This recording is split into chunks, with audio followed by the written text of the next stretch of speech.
काय वाईट बघायची वेळ या धनंजय मुंडेच्या टोळीनं लोकांवरती आणली, खूप वाईट.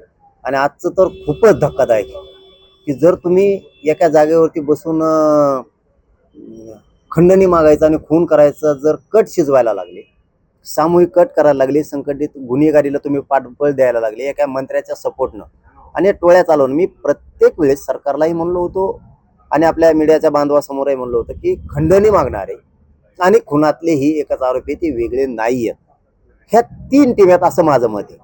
खंडणी मागायला लावणारा एक वेगळी टीम, खून करायला लावलेली वेगळी टीम आणि करून घेणारा हा एका जागेवर बसलेला आहे. तो सरमाड का काय कोणी ते एका जागेवर बसले ते आणि हे घडून आणतोय. म्हणजे खून करणारापेक्षा आणि खंडणी मागणारापेक्षा हे सामूहिक कट घडून आणणारा आणि खून आणि खंडणी घडून आणणारा सगळ्यात मोठा गुन्हेगार आहे. याच्यावरती 302 होऊन हा कायमचा जेलमध्ये सडला पाहिजे, पण हा मुख्य आरोपी झाला पाहिजे. तुम्ही कुठे सदस्य बनवायले, आमक बनवले, तंक बनवले, कुणी चोऱ्या करायचे, हे चोट्टे चाट्टे हे एकमेकाला देत असते पैसे, म्हणून ही लाभार्थी टोळी. आणि ह्या टोळीमुळे इतके वाईट दिवस बीड जिल्ह्याला बघायची वेळ आली.